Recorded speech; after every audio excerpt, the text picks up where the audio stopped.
Welcome to the Philadelphia Sports Table Podcast Show, the longest-running weekly Philly sports podcast show in the world. 12 years strong. We got a great show coming your way this week. I'm Jeff Warren. Here are my good buddy, Len Hunsicker. My friend, you have been gone for some time. You've been on vacation. You've been just all around. It is good to see you. I got out of the Outer Banks like a week before the storm's supposed to hit, so that's good. I got to go on the beach and in the water and everything, and apparently you can't do that now down there. So yeah, I went at the right time. My family had done that in the past in like South Carolina, where they like rented a house during like hurricane season, and you're just courting fate in terms of having your vacation ruined by like it's always a roll of the dice when you do that. It is. And you look, I was actually thinking about you in terms of that being down there. It's like, is he actually going to be able to enjoy himself? Because for some reason, when you roll the dice at times, my friend, you don't always have the best luck. Oh yeah, no, this lucked out for you though. Yeah, I couldn't believe it. Yeah, no, it was good. Fortunately, we just went a couple weeks before the whole thing with Aaron started going down, and I'm glad I got down there when I did. It wasn't like hot, like we were out on the beach and had some beach days, but it wasn't like, oh man, I'm dying to get in the water because it's like 90 degrees. It was like 82 like the whole time. It was as hot as it got. So that's awesome. It was good. It was nice. Well, you were up in Maine too with your wife. You and Kristen were up in Maine. No, that was last year. I thought you were up in Maine for some reason this year. I don't know what the hell I was thinking about. I don't know what kind of money you think I make, but no. God, I wish I was, but no. You mean you're not making a ton of money from that trucking company that you work for? No. Why do you think you were in Maine too? I thought you were in both places. I was like, boy, we've got ourselves a little traveler here. No. Maine was last summer. So either last summer or 2 summer. I want to say last summer. I think it was last summer. Yeah. But I know for a fact it wasn't this summer. Okay. All right. Maybe Kristen was posting some stories about Maine last year, and I was thinking it was this year. I think that might be the issue. Probably. Yeah. I think that's what was happening. Memories. Yeah. All right. Whatever. Nobody needs to hear that. But yeah, seriously, buddy, it's great to have you back on. Eric is up at the University of Buffalo right now, moving his daughter into college. My gosh. Oh yeah. Holy cow.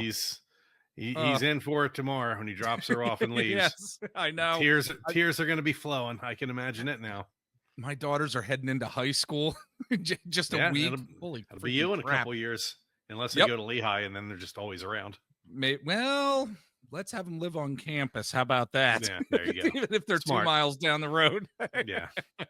All right. Well, everybody, we got a great show for you here. We're going to certainly be getting into some Phillies talk. We're going to dive into Zack Wheeler, that really scary health situation that he's been going through. He's on the IR. Aaron Nola is back, but man, has he struggled, of course, in his first outing when he was on the mound. Alec Bohm is back. Can he provide another spark to this Phillies offense that has been producing as of late? But it's good to have Alec Bohm back.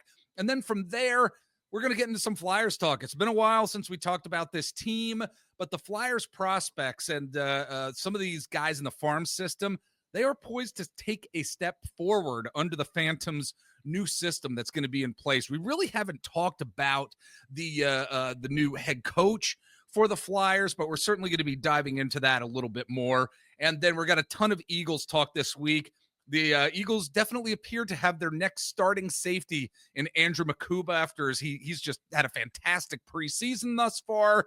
But even though that position seems to be solidified, what is going to happen with that number 2 cornerback position? Got some good news in the secondary, some challenges and some unknowns. We're going to dive into that as well. Then we're thrown down on the table this week. Friend of the pod, Tommy from Daily Dose of Eagles over on Twitter/X. He's going to be joining us to dive into Eagles training camp, some of the storylines we've been following, what's going to be coming this season with some positions on the team. We got a great conversation with Tommy that's going to be starting. So, Len, let's dive into this Phillies team. It's been a while since you and I have talked about this team, buddy, because it's been an up and down season, of course, for them. They're currently still atop of the NL East at this time of us recording this on August 19th.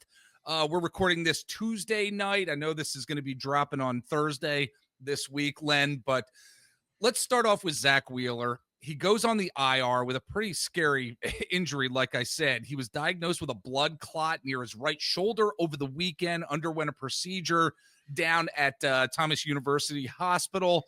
And timeline has not been determined on whether or not he's going to be coming back. I mean, it's not clear when or if Wheeler's going to pitch again this season as he deals with this pretty significant medical issue here. As Matt Strom said, he really is the heart of this team, the heart of the staff. And this is really tough to see, man. I'm really concerned about what this means for the Phillies moving forward.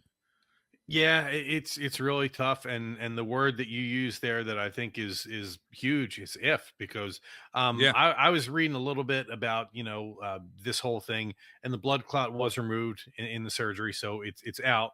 But now there's recovery, and now there's monitoring to make sure a clot doesn't come back, and all this, Yep. from what I understand, is caused by repetitive motion, which is all that pitching is basically. So yeah, and I've heard that recovery time can be 3 months. So in that case, he's done. Yeah. They can go as deep as they want. He's still done at that point in time. So yeah, it's not a good scenario at all. I mean, you're talking about a guy that I know he doesn't have a Cy Young in his cabinet there, but if you had a Cy Young award for the previous 5 years, not just 1 year, but just previous 5 years of pitching in the National League, it's Zack Wheeler, and there's not a close second. He Yeah. he is the best pitcher in the National League over the past 5 years combined. So that's a lot to lose. Fortunately, I mean, Christopher Sanchez, man, he has just, I don't want to say come out of nowhere because he was great last year too. But man, I remember when he first came up with the Phils, and I just thought, oh, okay, he's a guy, and he's going to be a guy that like is on the bus between Philly and Lehigh Valley quite often. He's Yeah. just a guy. I never thought anything about him, and man, has he proven that he's a frontline starting pitcher. He's probably Yeah. going to be their number one starter in the postseason.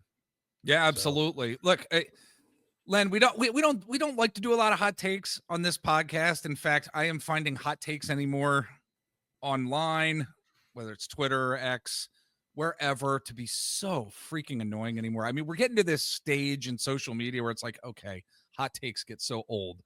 But I mean, we really do, I think, from a feeling standpoint about Zack Wheeler, have to ask those questions, because we feel it within us.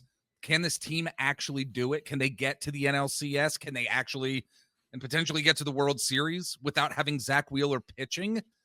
I don't think that can happen. And I know it's a hot take, and I just look at the reality of what this team wanted to be, what the front office wanted this team to be in the offseason. It was all about pitching because you had these two guys in Chris Sanchez and Zack Wheeler being able to really be that anchor for you. You lose one of those guys, I don't know if it's possible for them to be able to get through this postseason in a productive fashion from a pitching standpoint. it I don't think it can happen. I don't know. it makes it harder for sure. Yeah, absolutely. But Yeah. don't know if it can happen. Again, I hate doing the hot take thing, but it's just something I'm feeling within myself. I'm like, man, you lose Zack Wheeler during the postseason. How are you going to get it done? Because we're going to be getting into Aaron Nola in a second. And I know he's only had one start since his return as of us recording this, but man, that was not promising. Well, and before I get into Nola, I mean, yes, losing Wheeler is enormous. I mean, Yeah. it's gigantic, and it sucks. But I think that Sanchez can be a number one starter in the postseason. Suarez has been good in the past. I think Luzardo is a good arm. Nola, we're going to see about. To me, the bigger concern, I guess, I always had with regard to the Phillies in the postseason is the bats just tend to they lose their approach at the plate in Yeah. the Yeah. postseason. We've seen it Mhm. happen a couple of years in a row now, where it's just like these guys are swinging and anything, Yeah. and just like what are you guys like just chasing everything? And to me, if that remains the same, it's not going to matter. I mean, to me, those guys have to be like, hey, we're veteran professional players. We've been in this league for a long time. We've been playing baseball all our lives. We got to be able to recognize what's a strike and what's a ball. And I think the bats have been more disciplined as of late, though. they've been good have. recently. I will give you that, but they've been good in the regular season in the past too. And that's true. You get up against the best of the best in terms of opposing pitching staffs, and suddenly it all just kind of disappears. So to me, if the offense doesn't, if they go that route again, none of this other stuff matters. Right. So I mean, and I was going to mention Nola, but I figure I'll let you, well, I mean, let's here. Yeah, let's get into Aaron Nola here, because he has struggled since his return to the mound. I mean, you take a look at, we all know what happened. It's 6 runs in 2 1/3 innings. It was a Sunday victory this past week over the Washington Nationals, but a start that ended when 7 consecutive batters reached the bases safely. I mean, holy cow. He struck out 4 in his first major league outing since May 14th. But still, oh my gosh, really shaky. And look, this happens to pitchers every now and again who are out for a significant period of time. Again, mid-May is the last time he pitched in the majors. It's going to take a little bit of time for him to get reacclimated to the major league mound. But I was really concerned, and I hope. Again, I don't want to get into hot take stuff here. I really don't. Oh, Aaron Nola's done. His career's over. I mean, how many times have we seen that over the course of these of years when it comes to Nola? But it does beg the question. Is this really going to start to become the downslide of his career? I mean, I'm willing to give him a little bit more rope than that. I mean, this was so am I. I mean, literally one start after coming back from injury. So. I mean, before we all, drive our cars off the Walt Whitman, let's just take a break. I mean, it was one start. Guys have stinkers every now and again.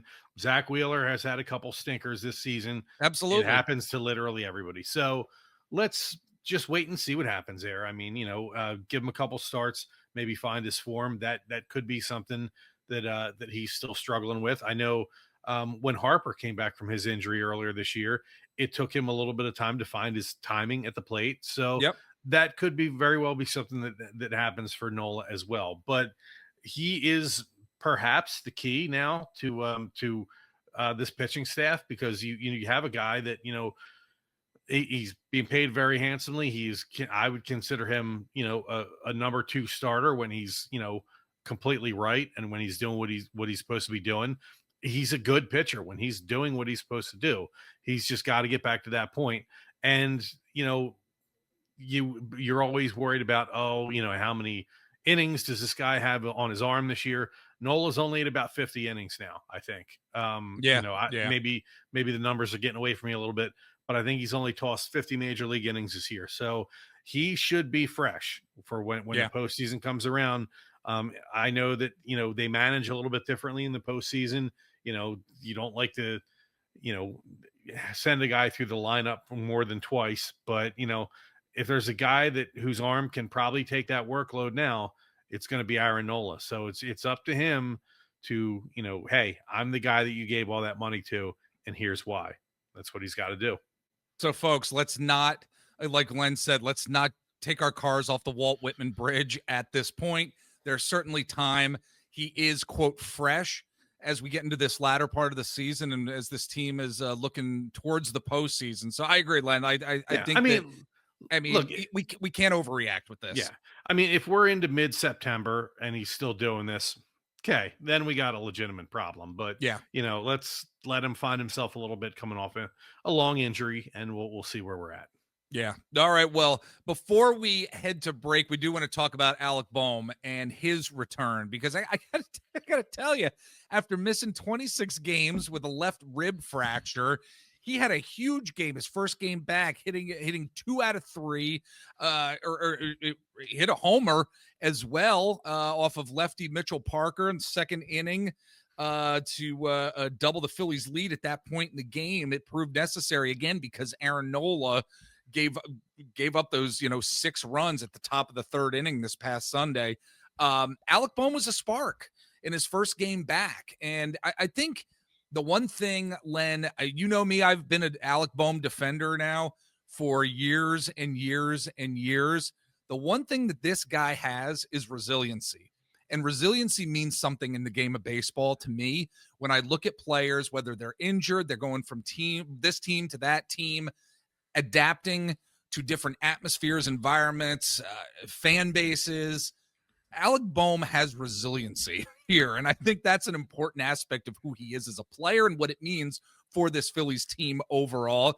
I think he can be that spark towards the end of this season here. I really do. I've always been a Bohm defender. I don't know. What are you thinking about Alec Bohm and his return here?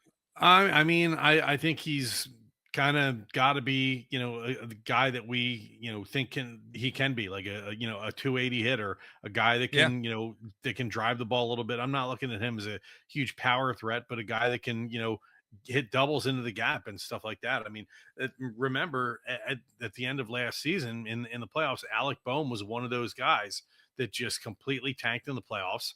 And that we were just like, oh, geez, do we need to do something at third base? I remember he was on the trading block last year at the end of the season. That was talk. We were talking about okay, it. let's get him out of here and get another starter in here. So, I mean, he's got to kind of maybe prove a little bit that he can do that in the postseason. And he's a guy that I think, there's certain guys in the lineup like Castellanos, for example. He is who he is. He's always going to be a free swinger. You're not looking at him that's going to draw a walk and get on base. Right. I think Alec Bohm is capable of doing that. So he's a guy. I mean, he's a guy that you need him to get on base and not just be an easy out. So, I think he's kind of an important part of this lineup, but I just think it's the lineup as a whole. They've got to come through this year. They do. The bats have to come through for sure. And getting ready to take a break. But if you're new to watching us on YouTube, folks, if you like and subscribe, we don't think you'll be disappointed in the content here at the PST Podcast Show. And you can certainly follow us on social media as well. If you're watching on YouTube, we got those social media sites up. If you're listening to us on whatever audio podcast platform you're hearing our delightful voices on, you can follow the show on Instagram, on Twitter /X. I'm over on TikTok at Mr. Jeff Warren.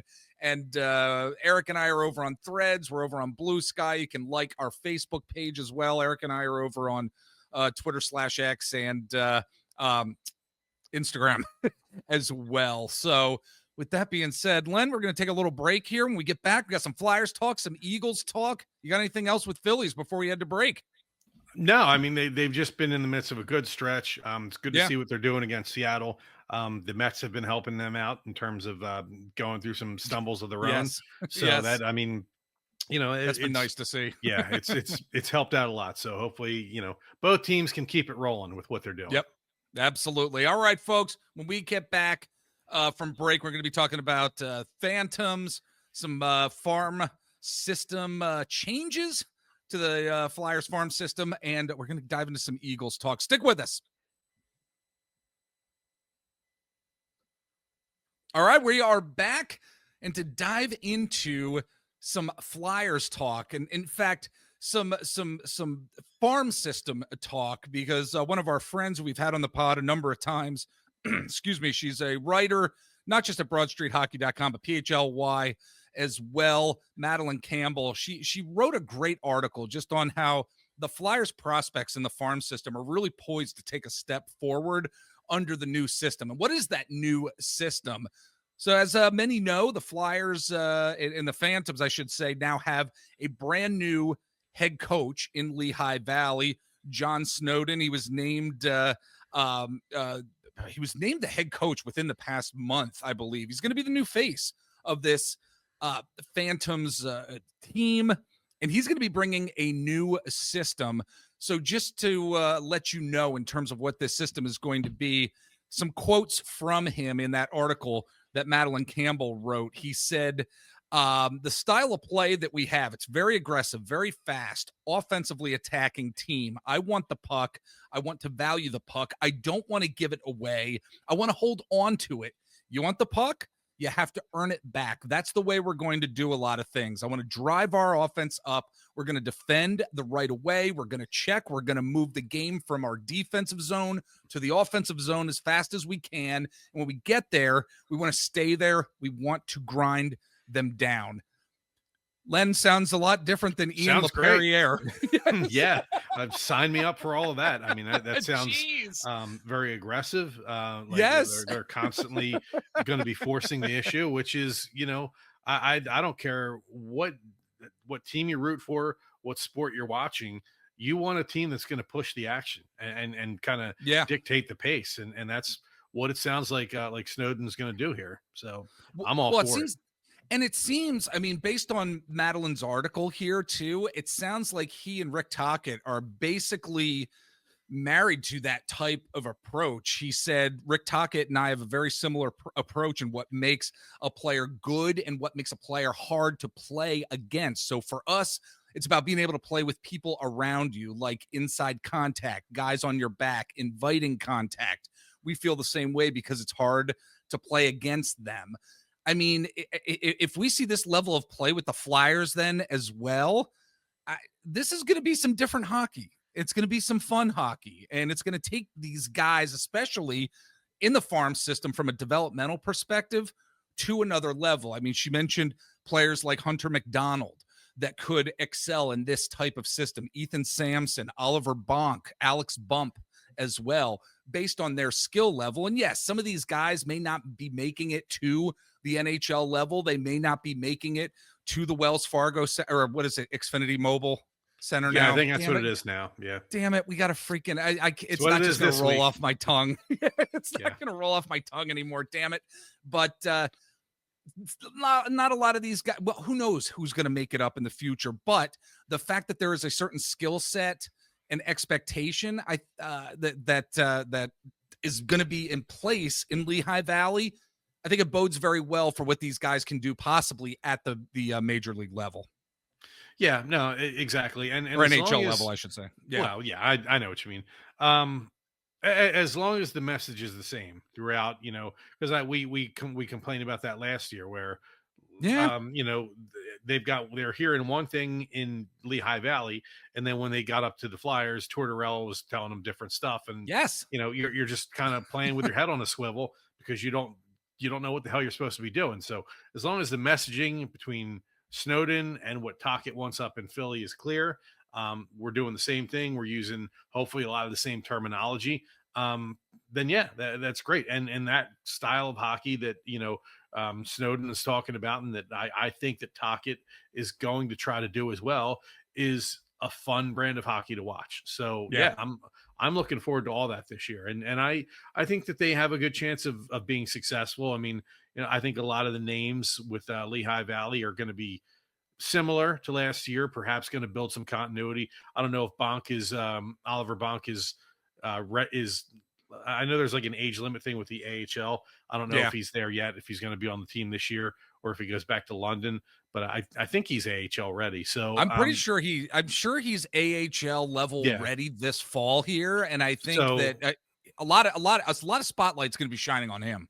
Yeah, because that's a guy that, look, you spend a first round pick on this guy. He's a guy that, eventually projects as maybe a second pairing defenseman. I want to see him. I want to see how he's going to do. I want to see how he acclimates. And it's good to have, well thought of prospects in the system there coming up. I know a lot of times if they're that good, they're just automatically going to make the big club. But yeah, there's guys like him. There's guys like Bump, who I hear that the staff in Philadelphia is very happy with and very pleased with how he's been doing. He's a guy that a lot of people think could make the Flyers out of camp. So maybe he's not even in Lehigh Valley, but it's good that they seem to have this group of guys that are back and are there again. I said, because I'm kind of comparing it to, I live out near Hershey, so I follow the Bears. I go to Bears games every year. And it feels like this offseason, half their team went over to Russia to go play in the KHL. And it's just like all these new guys. So I expect them to take even the coach. So I expect them to take a step back this year. And I think if you've got a group that's been together for a while in Lehigh Valley with a new coach that's pushing the action. I mean, Lehigh Valley could be a force in the AHL this year if Yeah. everything comes together. So Yeah. that'll be exciting to follow.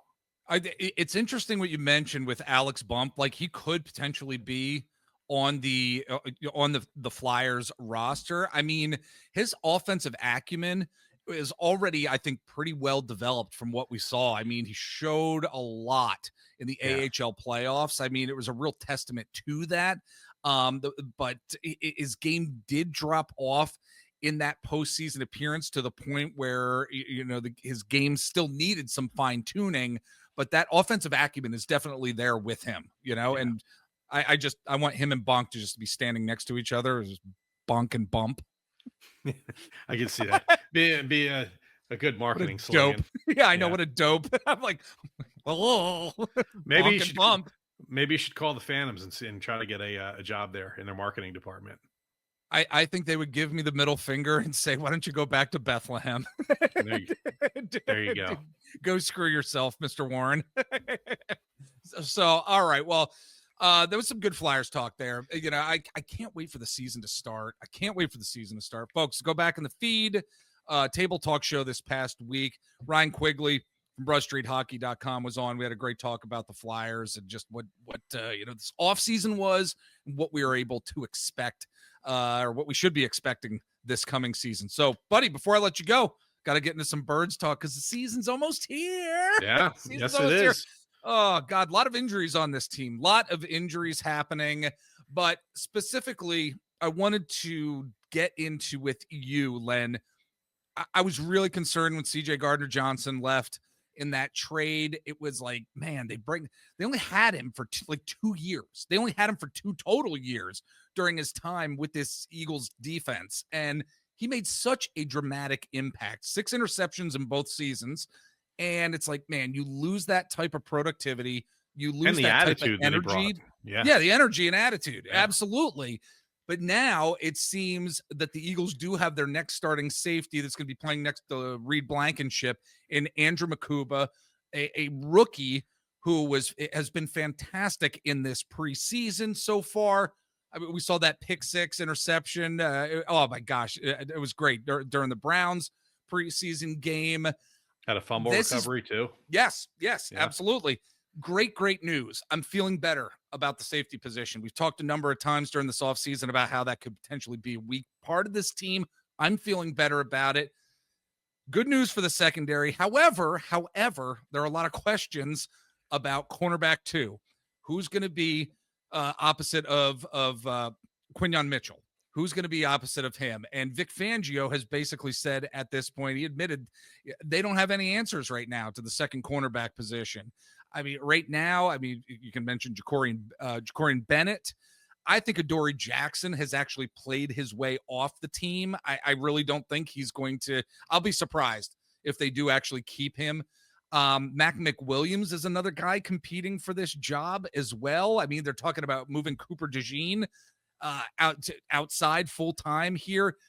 I'm really concerned about cornerback 2 because, Darius Slay hasn't been talked about a lot during this offseason, just how valuable he was. No, he wasn't 100% perfect last year.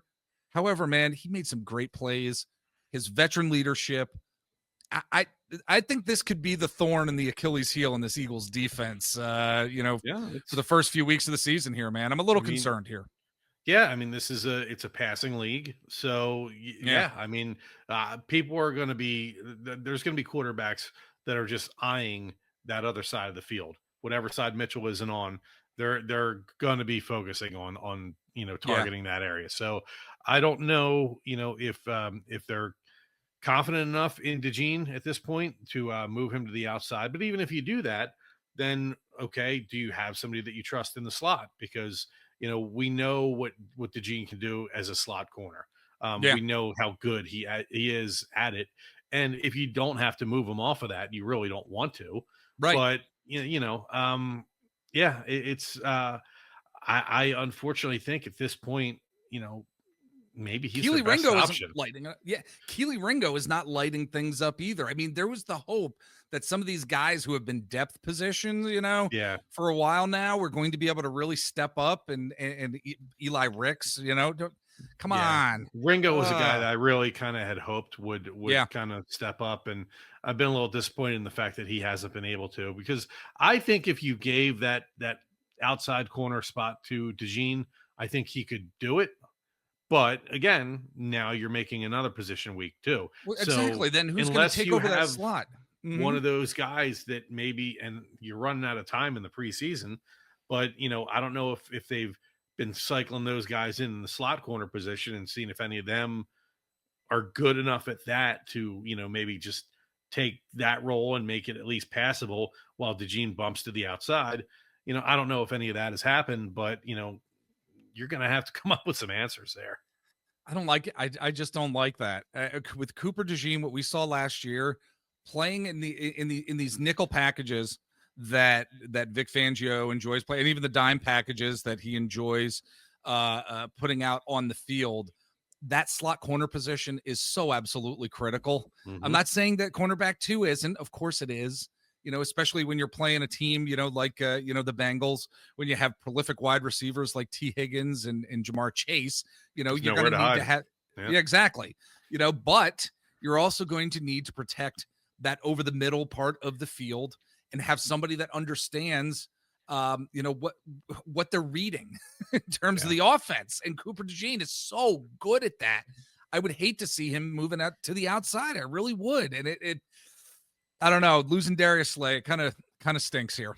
It Yeah. really You does. you almost wonder if maybe they got to look at a trade of some sort in order to get I mean, someone they that they did with think. Jacorian Bennett, though, and it's like Well, things are still I up in the air mean, there with him.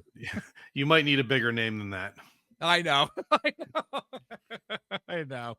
Look, I'm going to be talking about it with our guest Tommy, but what were your thoughts on John Mechie? The trade with the Texans. I thought it was I interesting because they I really liked him. wanted him because Yeah. the 49ers also wanted him Yeah. too, and I the Eagles remember him at won. Alabama, and Yeah, like, damn, he's a good player. Like, he's yeah, a guy I wouldn't mind seeing on the Eagles. So, I mean, yeah, why not give him a shot? I mean, I know that they've got some, some people in the depth positions there at wide receiver that they yeah, really like. So I feel like maybe him coming in at this point in the game, he's fighting a bit of an uphill battle just because he hasn't been with the Eagles since maybe the beginning of camp. yeah. It had enough time as you would like to establish yourself. But I mean, he's a guy that if he made the 53-man roster, I'd be excited about it. I think he can. I think he can play. Yeah, it's going to be interesting if he does, because I mean they traded for him. He's going to make the 53-man roster. In my opinion, he's going to Yeah, make it because they made the trade for him. Then again, last year around this time, they made the trade for Jahan Dotson, and we kind of saw what he wasn't throughout the yeah, season. It's just kind of interesting how Howie is making these wide receiver trades the past two seasons here, or this year and last year, and we don't know the direction of where yeah. these guys are going to fit into this coming season. That's kind of an interesting storyline here. Yeah, I mean, there are certain spots on this team that, like, yes, they just won the Super Bowl. Yes, they're bringing a lot of talent back, and they're very strong at a lot of positions. But there's certainly some soft underbellies on this Yeah. team that you can scheme for. I think on both sides of the ball. Yep. Absolutely. All right. Well, buddy, I'll let you go. We're going to get to our interview here and our discussion. More Eagles talk along the way. Are you sure you don't want to come down to the fantasy football draft? Just I call off mean, work.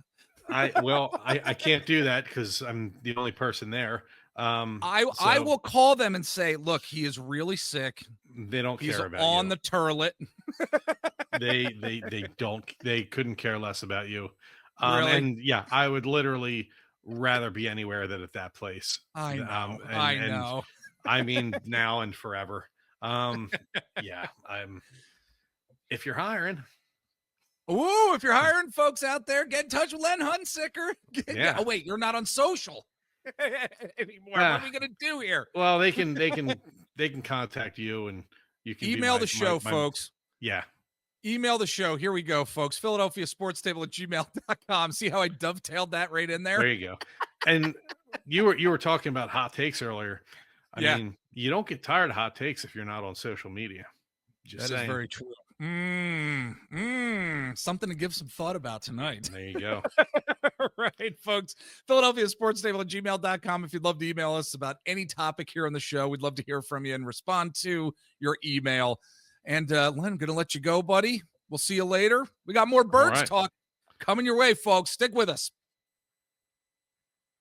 All right, we are back, and to dive into this Philadelphia Eagles team that much more, had a great conversation with Len specifically about the secondary, but now to really dive into what we've been seeing during training camp, what we can expect this coming season.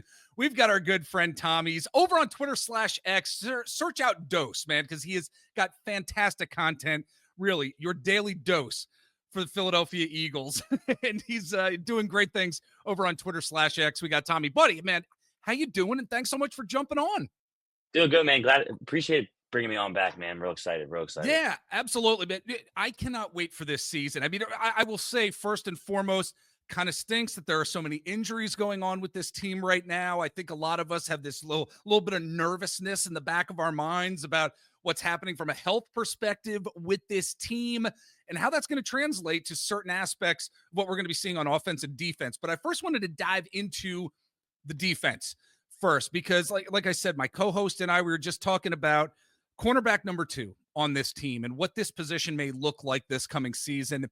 Frankly, from all reports, from everything we have seen thus far, I do think Adoree Jackson is kind of playing his way out of this position. He could be playing his way off the team at this point. And when they initially brought him in, wasn't necessarily the biggest fan of the signing, had high hopes for him for sure. Keely Ringo hasn't been too impressive.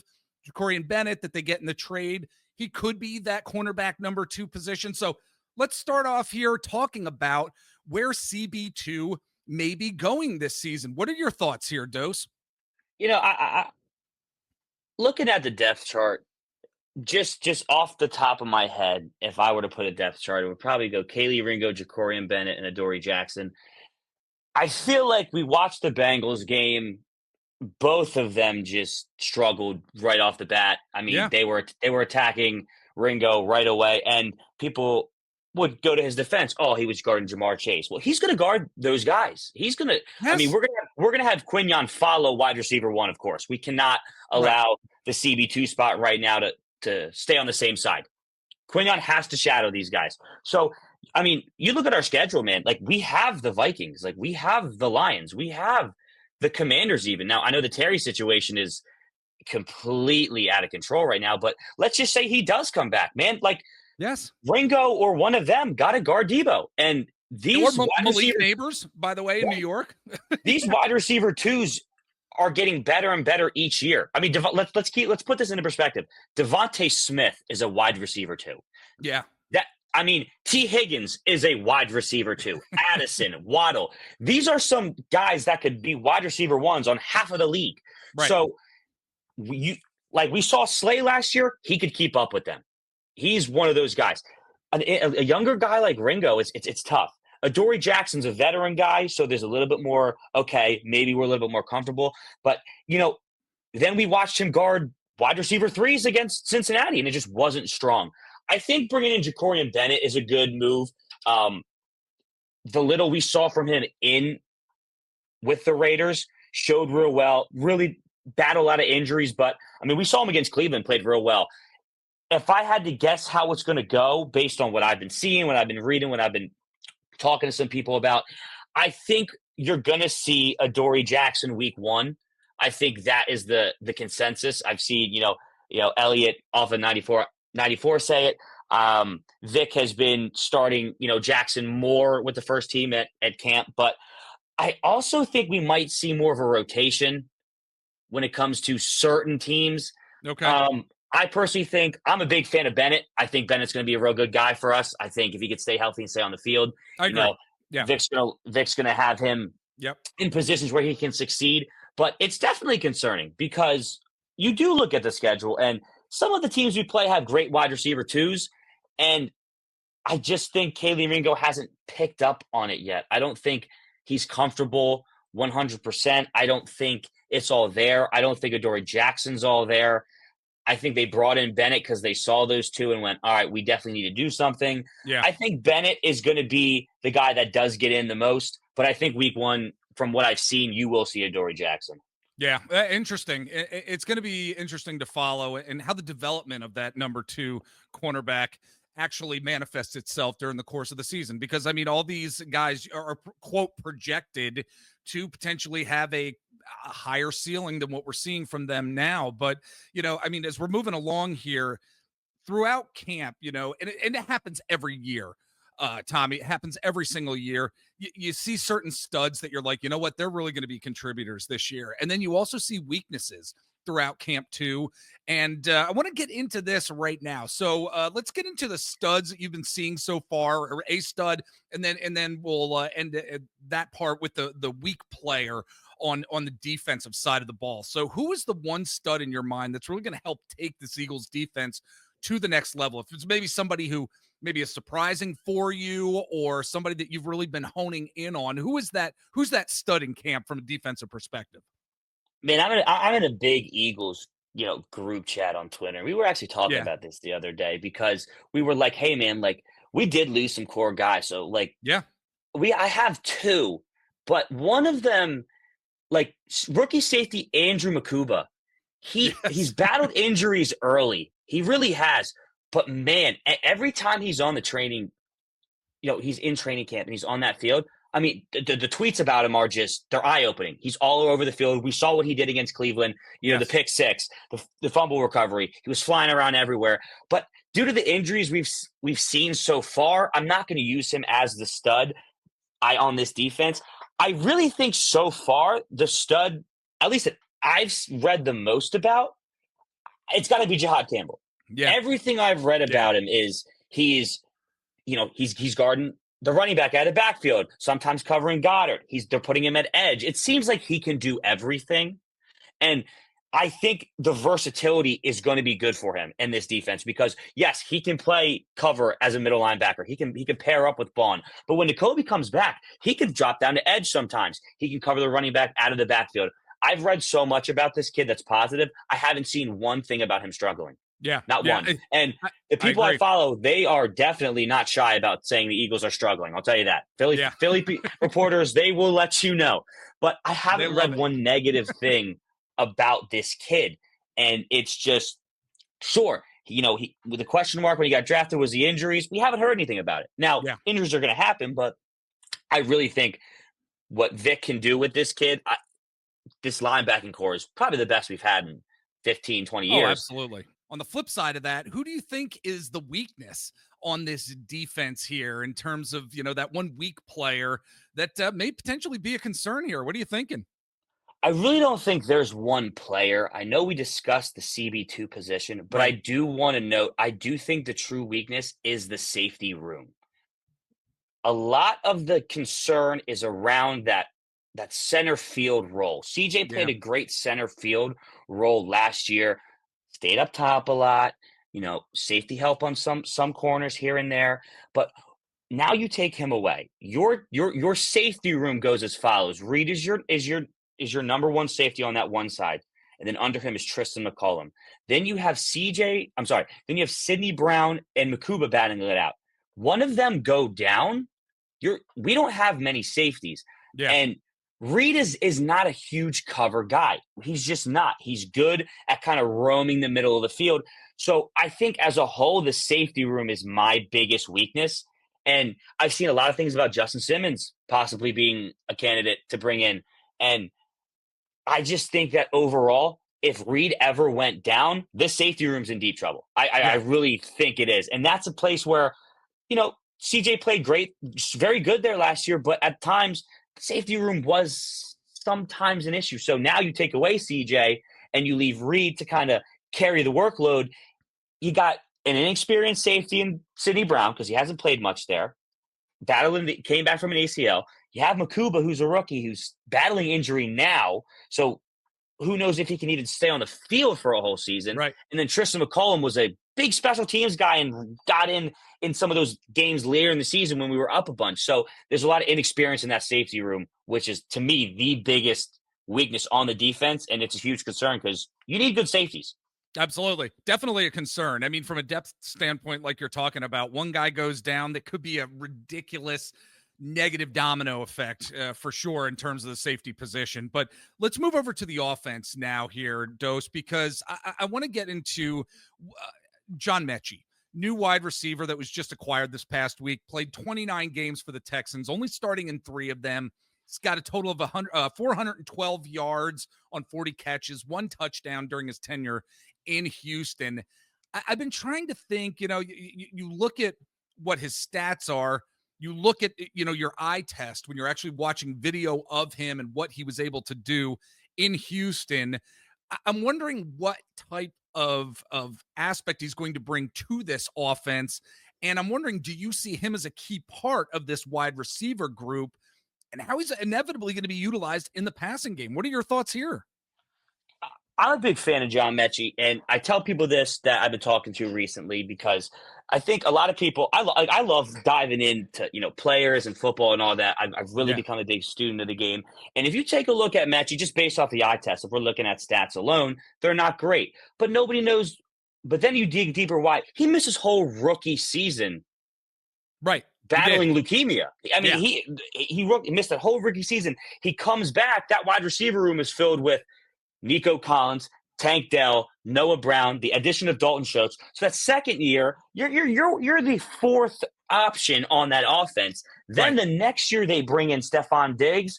You're buried there. You're buried there. And he had good production last year with that injured wide receiver room. Philly brought him in my opinion, because as much as I hate to say it, I do think that wide receiver 3 position is up for grabs. I know Jahan Dotson, we gave up a 3rd from last year. I don't think the production was all there. But also, you got to take a look at the offense. You have AJ and Devontae Smith, but we're a run first off. Heavy run offense. Yep. A lot of Saquon, a lot of Jalen likes to roll out a lot. Rarely, if you go back to even Jalen's first year as a starter, wide receiver 3 rarely got any targets or looks their way. And that just goes to show that this offense really has, it's either your first option, your second option, run the ball. It's a very, very, I want to say systematic offense, and it really benefits the run game. Yeah. Now, I do think it adds a great depth because we saw last year early in the season, AJ went down with that hamstring, which he's still battling now. He hasn't practiced in 18 days, which to me is not concerning. I like what they're doing, keeping him out, getting him ready for week 1. Hamstrings can linger. It's a great move. But if we have that again where AJ's missing 3 weeks, 3 of the first 4 weeks, Smitty goes down with something, you have Jahan, Mechie, Johnny Wilson, who's played well, Darius Cooper, who, by the way, has been absolutely. I mean, in my opinion, he's got to make the roster some way. Yes. But you take a look. So then it offers you a little bit more depth that you're comfortable with. Last year in that Tampa game in week 4, we were throwing to Jahan was number 1, but you had a rookie Johnny Wilson. You had Paris Campbell, who was a practice squad guy for the last 2 years before that. You had Anais Smith, who was a 5th-round rookie that just didn't get much time at all. So the options weren't there. Now, if that ever happens again, you're throwing to Jahan. You're throwing to John Mechie, who've both been in the league for a few years now. They're comfortable as a lead guy. You have backups. You have Johnny Wilson. So I really think he brings great depth. But I also think he is going to get incorporated and involved right away because he's a really quick guy on the outside. He gets great separation. He has pretty solid hands. He's a little undersized for the role he was given in Houston, but I think he'll fit good in here because, like I said, I think Kevin Patullo's style, we're going to be run heavy, but I've heard a lot about how Jalen's passing more. And I mean, I just saw today, I'm looking at it right now. Hurts was 14 of 15 today for 4 touchdowns. Without AJ, without Smitty, without half the offensive line. I mean, he threw to Darius Cooper eight targets today. I mean, so he's getting comfortable throwing to these guys. So the more comfortable he can get thrown to those guys, I think he's just going to trust these guys more. And I think Mechie's a guy you can trust because he's been in the league for a little bit now. So he's a reliable depth guy. And I do think that wide receiver 3 spot is open. I really do. It's interesting how you mentioned trusting the depth, especially from a receiving standpoint, because that's a really good segue, Dose, into our next topic here, because I've been getting more and more concerned about the tight end position, just in terms of the depth. Because look, Dallas Goedert, I mean, he's not a young pup anymore, and he continues to fight through injuries year after year. That's, the nature of the game, nature of the beast.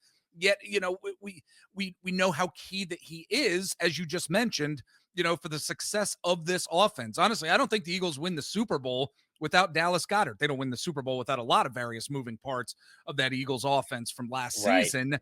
However, the depth behind him, though, is very concerning. It isn't that inspiring at all. So what are your thoughts on the tight end position, the overall depth behind Dallas Goedert? If he were to go down, I mean, that does change some things here and there.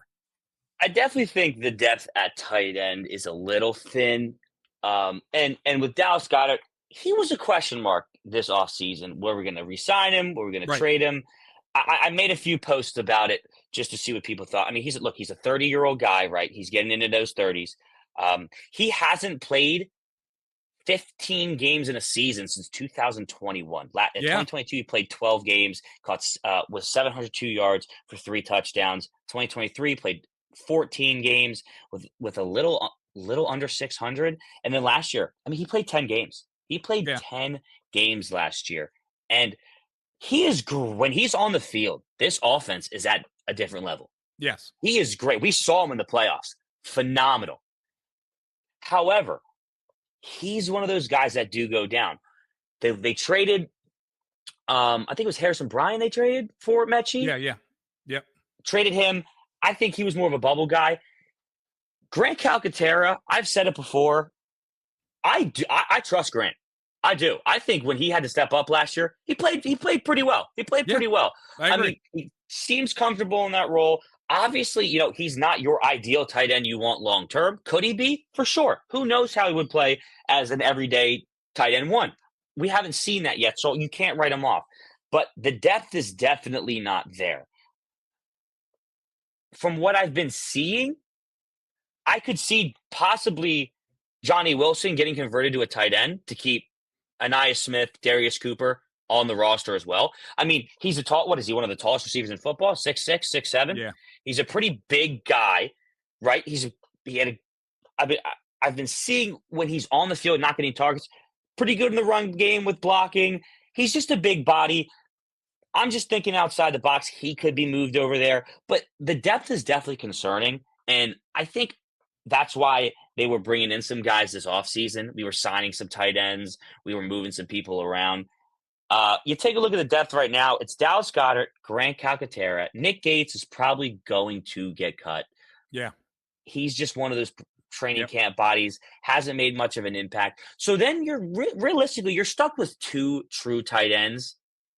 And it's just not enough. I think Johnny Wilson could make the move, but I also think that they need to be okay with, hey, if Goddard goes down, man, Grant's there. We don't really have a true tight end 3. So do I think they make a move about it? No. But I also think it could be something we see midseason. Like I said, he's 30 years of age. We're not going to re-sign him going in. They restructured the deal, but they didn't extend it to a degree. They gave him that option, but they didn't give him the guaranteed extension. So we're going to look at, hey, midseason, let's evaluate. I think that could be a good move. Last year of his contract, he could be worth something. However, it's thin. Now, do we see Jalen throw the tight end much? Here and there, but you only see him throw when Goddard's on the field. So I do think Goddard's a big key part of this offense. I just, like you were saying, I am worried about the depth. I don't know if there's enough. Whether one goes down, Goddard stays. You have to have some cushion. And I think besides the safety room, that is the thinnest part of the depth chart. Absolutely. On offense, yes, it absolutely is. Because I think when you look at the history that you gave with Dallas Goedert, I mean, he's going to be missing time this year. His body is at a certain point in his career. We have seen this time and time again. Only playing 10 games last year, as you mentioned. He is going to miss some time. And it's a physical position. Yes. It's one of the most physical positions. They do it all. So Yeah, absolutely. Well, I mean, it leads me to the running back position too, because if we were to lose one Saquon Barkley too, the depth at running back, I think, is also absolutely critical, as this is a run first team. And we're going to be seeing a ton of Saquon Barkley again this season, rightfully so, based on the season he had in 2024. But I'm looking forward to seeing how the running back room, specifically how Will Shipley continues to develop and progresses. We've seen that development and progression through this training camp for sure. He appears to be the number 2 right behind Barkley. And I do wonder if AJ Dillon makes the team become some sort of a contributor. So in terms of the depth at running back, Dose, what are your thoughts on the depth and just how these players may contribute on offense this coming season? I personally think, and this might be a little bit of a hot take, I think this is the deepest the room's been since the 2017 season. Okay. I really do. I mean, our 2017 room, we had LeGarrette Blount, we had Jay Ajayi, you had the absolute wonder of Corey Clement, the undrafted guy. Yeah. That was one of the best undrafted seasons I think I've seen in my short life. So, but you look at it now, you have Saquon, hands down the best running back in the league, no arguments, there's no disputing it. But you have then a proven guy of A.J. Dillon. Sure, he's battled some injuries, but when healthy, he's good. He has been a good RB2 when healthy.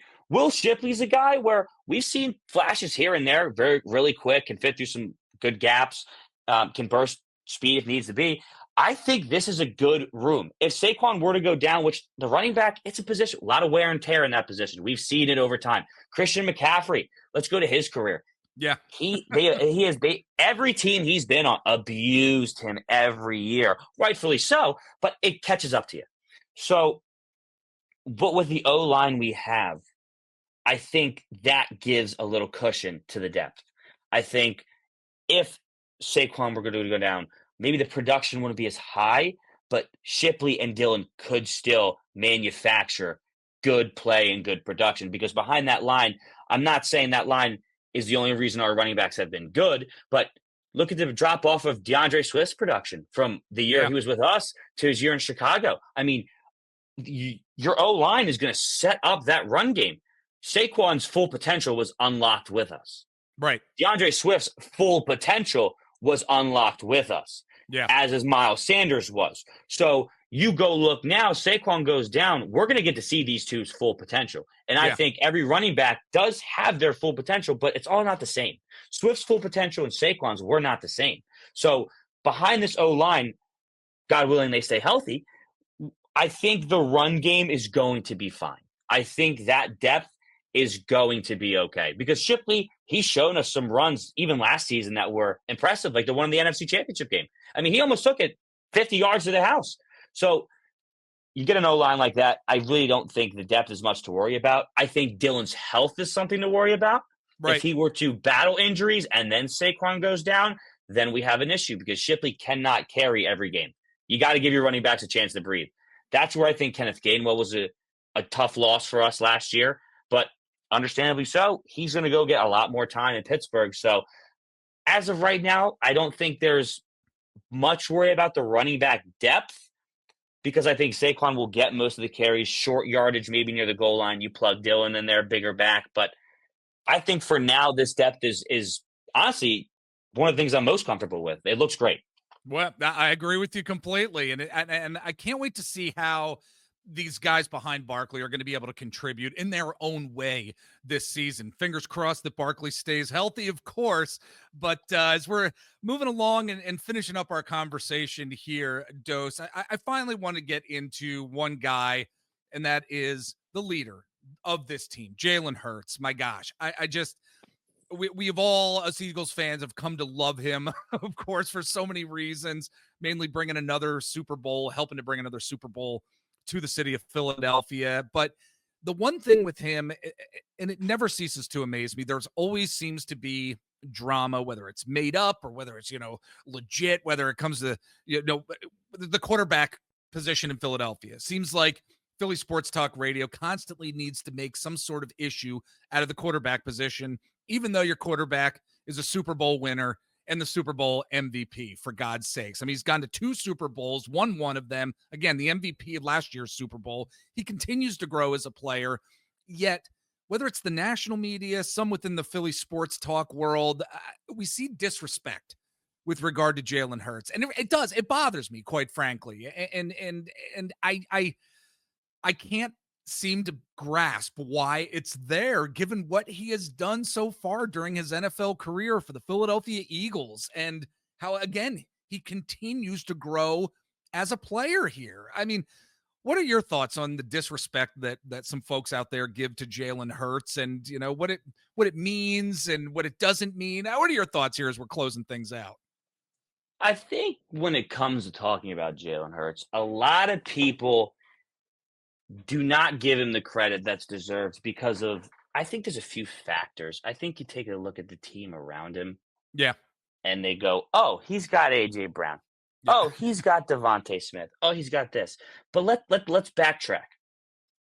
In 2020, when he was a rookie, he was, didn't play for the first 13, 14 weeks, got the final 4 starts. His depth room was Greg Ward. It was horrendous. It was Alshon Jeffrey. Yes. I love Alshon. So do I. It was, I believe it was not Dante Hightower. I'm sorry. Jonathan Hightower. Jonathan Hightower. Yep. It was Quez Watkins. Yes. A rookie Quez Watkins. And I think I saw a few J.J. Arcega-Whiteside appearances during those 4 games. We had a very bad room. And yeah, he went 1-3 during those games. In those 4 games, he threw for 1,200 yards, 8 touchdowns, and 3 picks. Yeah. Sure. You went 1-3 in that 4-game span. There was something. 2021, you bring in Devontae Smith. Goddard still battled some injuries. So you had Smitty, Jalen Reagor, and you had Quez Watkins. We went 9-8. We it's a playoff there. People don't want to acknowledge that he made the playoffs with that team. But what you do is you build around your quarterbacks. You build around it. That's what every smart organization does. Look at what Washington's doing with Jaden Daniels. Stacking up the front, giving him a few playmakers. Yep. Guess what? Will his play be elevated this year? I'd assume so, but we don't know. We did the same with Jalen. We got him guys that he's comfortable with. He is super close with AJ off the field. They brought him in, someone he's comfortable with. They got him, guys on the O-line that would make the offense better. That's what you do. So just because of the people he has around him, you cannot take away from what he's done. Right. And I think the tush push is another thing. I know people hate it. I get it. They think they're, but I then throw this point at him. If you had something that was a guaranteed 6 points every time from the 1, are you not running it? Exactly. Yep. Exactly. Are you not running it? And even if they ban it, that dude's legs, he's getting in on a normal sneak. I just think so. We've seen it. Yeah. But I just think it's because he's not your traditional quarterback in people's eyes, which is ridiculous, and because we're run heavy. But look in the Super Bowl. Keyed in on the run. What's Saquon have? Maybe 50 yards, maybe. Yeah, yeah. And he throws all over the place. So I just think it's because we're Philadelphia Eagles fans, and obviously there's that we're not liked by 31 teams in the league. Right. And I also think though it's because everything they say he can't do, he does. Yes. The next game. Oh, he can't throw. Guess what? He'll throw for 300 yards for 3 touchdowns in the game. And then he'll go and say, hey, is that what you wanted to see? Oh, he can only rely on this guy. This guy goes down. Guess what? He beats you with this. I love the saying, everybody's better than Jalen Hurts until it's time to be better than Jalen Hurts. Right. The great phrase. And he continues to outplay every elite quarterback he's faced. And people then say, well, look at his weapons. Well, look at their weapons. Yeah. Well, he outplayed Burrow with Jamar and T. Higgins. Yes. He outplayed Mahomes, who was, quote unquote, the greatest of our era. He outplayed Lamar Jackson, who should be a 3-time MVP. He's outplayed these guys.